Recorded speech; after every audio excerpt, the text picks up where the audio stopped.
Hello viewers, इस video में हम एक्सरसाइज 5.3 का जो क्वेश्चन नंबर 3 है जिसके 10 पार्ट्स है उसमें से हम 4 पार्ट्स को इस वीडियो में कवर करेंगे। अगर आपने चैनल को सब्सक्राइब नहीं किया तो चैनल को सब्सक्राइब कीजिए और बेल आइकन को प्रेस कर दीजिए। तो चलिए हम वीडियो को स्टार्ट करते हैं। क्वेश्चन नंबर 3 देखिए, इन एन एपी, किसी एपी में जो गिवन है वो हमें दे रखा है a = 5, d = 3 दे रखा है और an = हमें 50 दे रखा है। हमें फाइंड क्या करना है, n और sn की वैल्यू हमें फाइंड करनी है। तो चलिए जो हमें दे रखा है पहले हम वो लिख लेते हैं, a = 5 और जो d की वैल्यू है वो हमें दे रखी है 3 और an हमें दे रखा है 50, an = 50।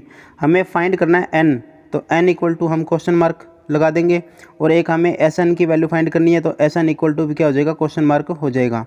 तो अब देखिए हमें ए एन दे रखा है 50, तो हमारे पास ए एन का फॉर्मूला है, तो वो फॉर्मूला हम यहाँ पे लगाएंगे और वहाँ से अपने पास जो भी वैल्यू है वो निकल के आ जाएगी एन की। तो चलिए हम ए एन का फॉर्मूला लगा लेते हैं, वी नो दैट, यानी कि हम जानते हैं कि a + n-1 इंटू जो d है वो इक्वल होगा ए एन के। तो यहाँ से a की वैल्यू अपने पास 5 है और प्लस n-1, n हमें निकालना है तो n की जगह n ही रहेगा और माइनस का 1 और इंटू d अपने पास है 3 इक्वल टू an हमें इधर का 50। तो यहाँ से हम n की वैल्यू को निकाल लेंगे, तो ये 5 है वो इधर आ जाएगा, माइनस हो जाएगा, तो यहाँ पे बचेगा n-1 इंटू 3 बचेगा और इक्वल टू जो 50 है वो ये हमने लिख दिया है और जो 5 है वो इधर आके हमने माइनस कर दिया है। तो यहाँ पे वैल्यू बचेगी 45। अब देखिए ये जो 3 है वो 45 के नीचे आ जाएगा, यानी कि डिवाइड में चला जाएगा, तो यहाँ पे n-1 बचेगा और इक्वल टू यहाँ पे 45 है और उसके डिवाइड में 3 चला जाएगा, तो ये इक्वल टू आ जाएगा 15। तो अब देखिए n-1 = 15 है, तो n की वैल्यू कितनी आएगी, जो 15 है उसमें ये जो माइनस का 1 है वो इधर आके क्या हो जाएगा, प्लस का हो जाएगा, तो n = अपने पास आ जाएगा 16। तो एक तो अपना ये आंसर आ चुका है, यानी कि 16 ये अपना आंसर है। अब हमें निकालना है एस एन, तो चलिए हम एस एन का फॉर्मूला लगा लेंगे, we know that, देखिए एस एन = क्या होगा, एस एन = n डिवाइड में 2 और ब्रैकेट में a + an। तो ये फॉर्मूला हम यहाँ पे लगाएंगे क्योंकि अपने पास a और an दोनों की वैल्यू है, तो इसलिए हमने ये फॉर्मूला लगाया है। बाकी हम दूसरा फॉर्मूला भी यहाँ पे ड्राइव कर सकते हैं, लेकिन हमें ये लगाना चाहिए क्योंकि ये मतलब 2 स्टेप के अंदर ये सॉल्व हो जाएगा। तो चलिए इसमें हम वैल्यू को फिल कर लेते हैं। एस एन की वैल्यू अपने पास आई थी वो हम यहाँ पे लिख देते हैं, एस एन यानी कि एन की वैल्यू है 16। तो एस 16 = क्या होगा वो देखिए, 16/2 और डिवाइड में a + an, a की वैल्यू अपने पास है 5 और प्लस an की वैल्यू अपने पास है 50। तो यहाँ से देखिए इसको जब हम सॉल्व करेंगे तो ये हो जाएगा 8 और यहाँ पे इनकी यानी कि ये इनको प्लस करेंगे तो ये हो जाएगा 55। तो इनको हम सॉल्व कर लेंगे, तो 5 को 8 से पहले मल्टीप्लाई कर लेंगे, यानी कि S16 की जो वैल्यू है वो अपने पास आ जाएगी 440। तो ये अपना क्या हो जाएगा, सॉल्यूशन हो जाएगा। तो चलिए इसका जो सेकंड पार्ट है उसको हम सॉल्व करते हैं। देखिए हमें गिवन है a = 7 और a13 = 35। हमें फाइंड करना है d और s13। तो चलिए जो दे रखा है वो हम लिख लेते हैं, a = हमें दे रखा है 7 और जो a13 हमें दे रखा है वो है 35 और हमें जो फाइंड करना है वो है d, तो d = क्वेश्चन मार्क और हमें s13 भी फाइंड करना है, तो s13 = भी हम क्या कर देंगे, क्वेश्चन मार्क लगा देंगे। तो देखिए यहाँ पे हमें a13 दे रखा, तो a13 का ही यहाँ पे फॉर्मूला हम ड्राइव करेंगे। तो वी नो दैट, यानी कि हम जानते हैं कि, देखिए a13 को हम क्या लिख सकते हैं, a + 12d = क्या होगा, a13 होगा। तो चलिए इसमें हम वैल्यू को फिल कर देते हैं। तो a की जगह अपने पास है 7 और प्लस 12d हमें निकालना है और a13 अपने पास है 35। तो चलिए जो 7 है वो हम इधर ले आते हैं, तो यहाँ पे बचेगा 12d = 35 पहले से ही है और जो 7 है वो इधर आके माइनस हो जाएगा, तो यहाँ पे वैल्यू बचेगी 28।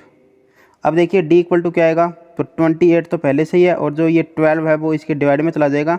अब हम इसको कैंसिल करेंगे तो ये यानी कि 4 के ऊपर कैंसिल हो जाएगा, तो 4 पे इसको कैंसिल करेंगे तो ये 7 हो जाएगा और इसको 4 से कैंसिल करेंगे तो ये 3 हो जाएगा। तो यानी कि 7/3 यानी कि 7/3 है, वो अपना आंसर आ जाएगा डी। तो ये अपना आंसर हो जाएगा, डी की वैल्यू अपने पास आ चुकी है। अब हमें निकालना है S13। तो चलिए S13 का हम यानी कि फॉर्मूला यहाँ पे लगा लेंगे।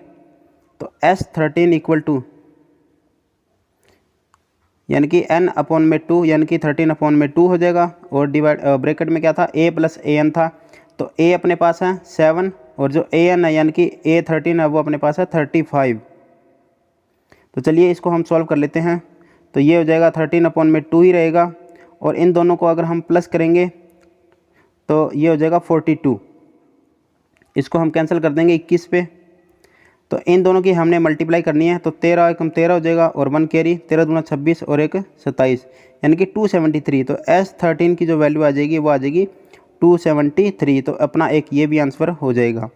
तो चलिए हम नेक्स्ट पार्ट को सॉल्व करते हैं।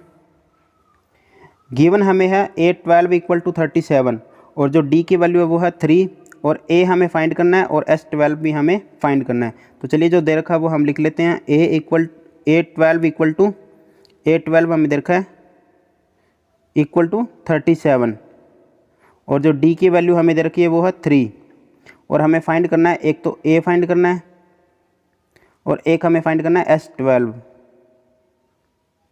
तो देखिए जो हमें दे रखा है उन्हीं का हम यूज़ करेंगे। तो एक तो हमें A12 दे रखा है और एक हमें D दे रखा है, तो इन्हीं का यूज होगा। तो A12 को हम क्या लिख सकते हैं वो देखिए, वी नो दैट यानी कि हम जानते हैं कि A + 11D इक्वल टू होगा A12 यानी कि A12 हो जाएगा। तो A की वैल्यू हमें निकालनी है, तो A का A रहेगा और प्लस 11D, 11 इंटू D की वैल्यू है 3 और इक्वल टू A12 हमें दे रखा है 37।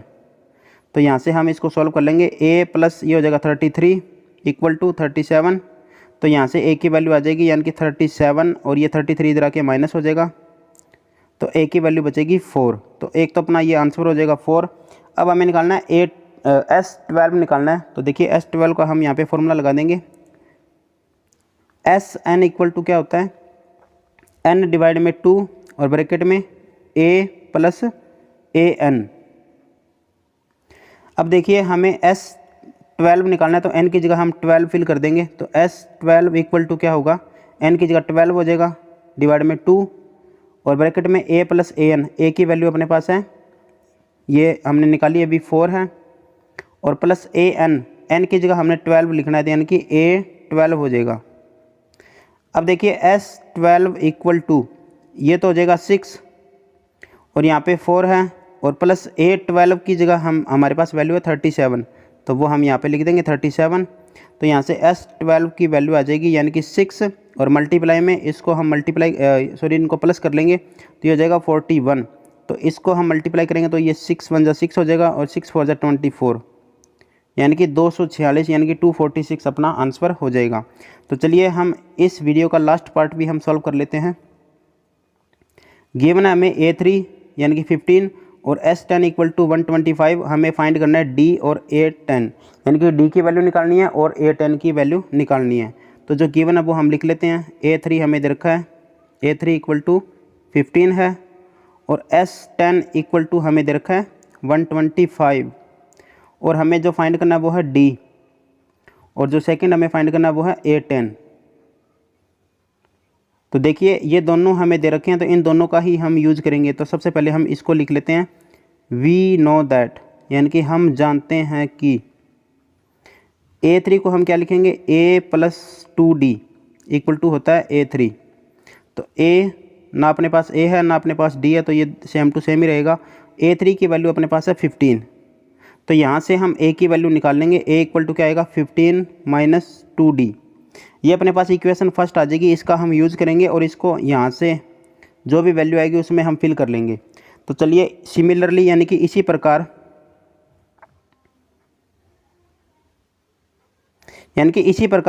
S10 की वैल्यू भी हम निकालेंगे यानी कि n डिवाइड में 2 और ब्रैकेट में 2A + n - 1 इंटू जो D होता है वो किसके इक्वल होता है, Sn के इक्वल होता है।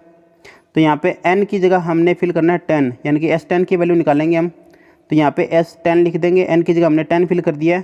तो यहाँ पे 10 डिवाइड में 2 हो जाएगा और ब्रैकेट में ये है 2a और प्लस n-1 यानी कि 10-1 और इंटू में हो जाएगा d।